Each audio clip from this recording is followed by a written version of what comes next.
Welcome back. બનાસકાંઠાના પ્રખ્યાત શક્તિપીઠ અંબાજીનો ભાદરવી પૂનમનો મેળો અંતિમ તબક્કામાં છે. લાખો માઈ ભક્તો માતા અંબાના દર્શન અને આશીર્વાદ મેળવવા ઉમટી પડ્યા. અંબાજી મહામેળામાં પદયાત્રા અને દર્શનનું જેટલું મહત્વ છે તેટલું જ મહત્વ માતાજીના મન ભાવન પ્રસાદ મોહનથાળનું પણ છે. દરેક શ્રદ્ધાળુ મોહનથાળનો પ્રસાદ ઘરે લઈ જાય છે, જે આ મેળાની આધ્યાત્મિક અને સાંસ્કૃતિક ઓળખનું પ્રતીક છે. ત્યારે આપને સીધા જ એ દ્રશ્યો બતાવીએ એ સ્થળના કે જ્યાં મોહનથાળ પ્રસાદ તૈયાર થાય છે. આ વર્ષે 651 ઘાણની પ્રસાદી તૈયાર કરવામાં આવી. અત્યાર સુધી લાખો ભક્તો પ્રસાદનો લાભ લઈ ચૂક્યા છે. માં અંબાને જો સૌથી વધારે કંઈ પ્રિય હોય તો એ છે મોહનથાળ. અને અંબાજીમાં મોહનથાળના પ્રસાદનું ખૂબ વિશેષ મહત્વ રહેલું હોય છે.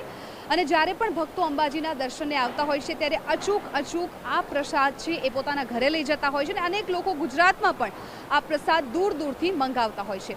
ત્યારે અત્યારે ભાદરવી પૂનમના મેળા નિમિત્તે અહીંયા લાખો શ્રદ્ધાળુઓ આવી રહ્યા છે.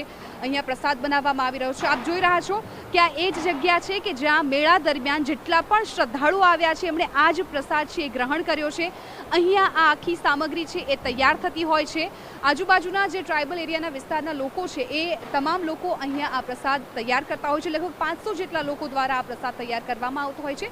ત્યારે જેમના અંડરમાં આખું આ પ્રસાદનું કામકાજ ચાલી રહ્યું છે તેવા ભાગ્યવાન શેટ્ટીજી અમારી સાથે છે. એમની સાથે વાત કરીએ.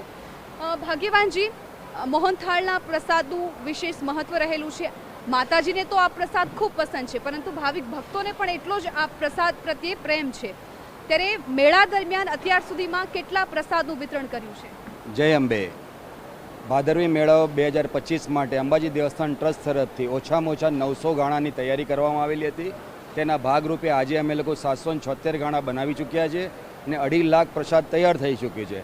એમાં અમે લોકો ઓછામાં ઓછા 25 લાખ બોક્સ તૈયાર કરીને આવાવાળા માઈ ભક્તો જે દર્શન ઉપર આવવાના છે એવી ધારણા છે કે 30 થી 35 લાખ સુધી આવશે અને લોકોને પ્રસાદનો લાભ મળી રહે તે માટેની પૂરી તૈયારી દેવસ્થાન ટ્રસ્ટ દ્વારા કરવામાં આવી રહેલ છે.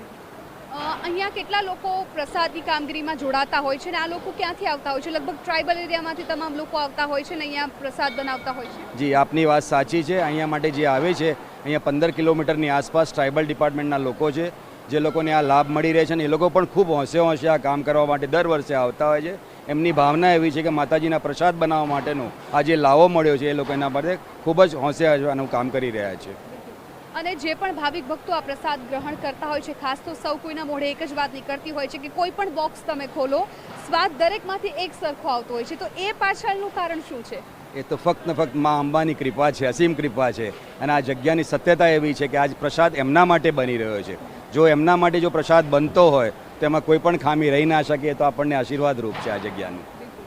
એટલે એ જ જગ્યા છે કે જ્યાં મેળા દરમિયાન લાખો શ્રદ્ધાળુઓ પ્રસાદ ગ્રહણ કરી રહ્યા છે. એ જ પ્રસાદ અહીંયા તૈયાર થાય છે. મા અંબાને મોહનથાળ ખૂબ પસંદ છે અને ગુજરાતના તમામ ભાવિક ભક્તો પણ અચૂકથી મોહનથાળનો પ્રસાદ લઈને જ જતા હોય છે.